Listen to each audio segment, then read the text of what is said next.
Oke, Assalamualaikum warahmatullahi wabarakatuh. Terima kasih kepada teman-teman yang masih setia menonton channel Amir Hidayatullah, khususnya channel di bidang perpajakan.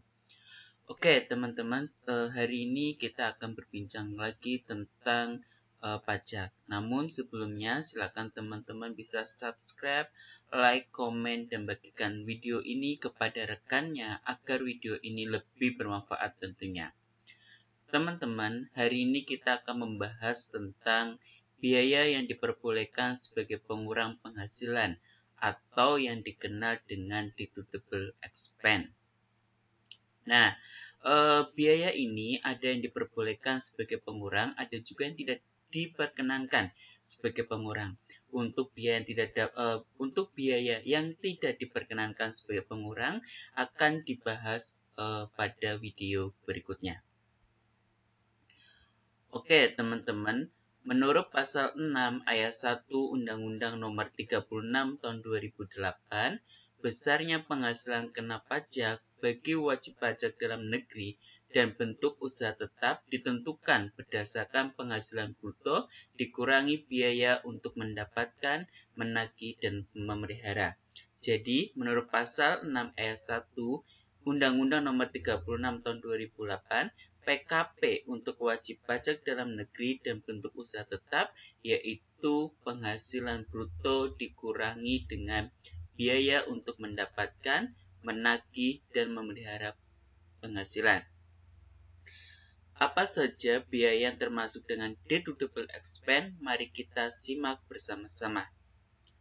Yang pertama adalah biaya yang secara langsung atau tidak langsung terkait dengan kegiatan usaha yang meliputi biaya pembelian bahan, biaya berkenaan dengan pekerjaan atau jasa termasuk upah, gaji, honorarium, bonus, gratifikasi, dan tunjangan yang diberikan dalam bentuk uang, bunga sewa royalti, biaya perjalanan, biaya pengolahan limbah, premi asuransi, biaya promosi, dan penjualan yang diatur dengan atau berdasarkan peraturan Menteri Keuangan, biaya administrasi, dan pajak, kecuali pajak penghasilan. Jadi, misalkan ada pengeluaran untuk membayar pajak bumi bangunan, maka itu dapat dikategorikan dengan deductible expense atau biaya yang dapat dikurangkan dari penghasilan. Oke, terus yang kedua adalah penyusutan atau pengeluaran untuk memperoleh aset berwujud dan amortisasi atas pengeluaran untuk memperoleh hak dan atas biaya lain yang memiliki masa manfaat lebih dari 1 tahun. Oke, jadi ketika perusahaan melakukan penyusutan untuk aktiva tetapnya, maka perusahaan itu dapat mengurangkan biaya penyusutan tersebut.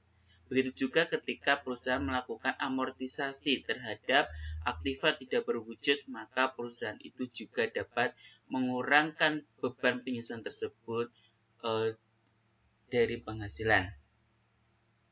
Terus yang ketiga adalah iuran kepada dana pensiun yang pendiriannya telah disahkan oleh Menteri Keuangan.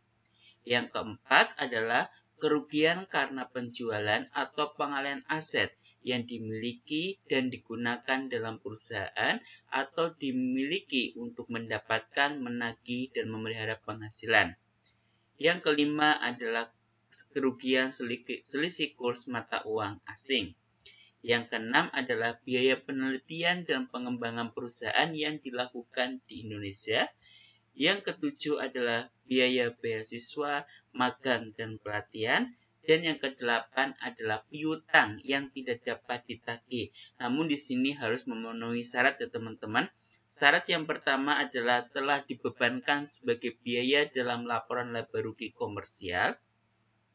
Yang kedua adalah wajib pajak harus menyerahkan daftar piutang yang tidak dapat ditagih kepada Direktorat Jenderal Pajak.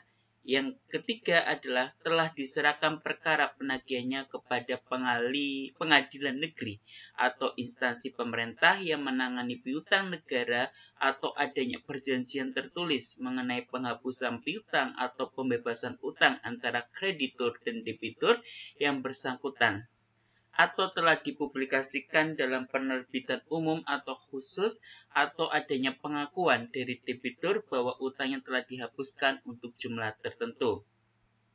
Namun, untuk syarat yang ketiga ini hanya berlaku untuk debitur besar. Akan tetapi, syarat ketiga atau syarat kecil ini dia tidak berlaku untuk debitur kecil. Oke, teman-teman. Terus apalagi biaya yang dapat dikategorikan dengan deductible expense? Yang kesembilan adalah sumbangan dalam rangka penanggulangan bencana nasional yang ditetapkan dengan peraturan pemerintah. Yang ke-10 adalah sumbangan dalam rangka penelitian dan pengembangan yang dilakukan di Indonesia yang ketentuannya diatur dengan peraturan pemerintah. Yang ke-11 adalah biaya pembangunan infrastruktur sosial yang ketentuannya diatur dengan peraturan pemerintah. Yang ke-12 adalah sumbangan fasilitas pendidikan yang ketentuannya diatur dengan peraturan pemerintah.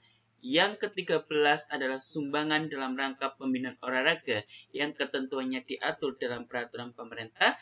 Nah, itu ya teman-teman, itu adalah beban yang dapat dikurangkan dari penghasilan atau beban yang dikategorikan dengan deductible expense. Oke teman-teman, untuk video hari ini cukup sekian dulu.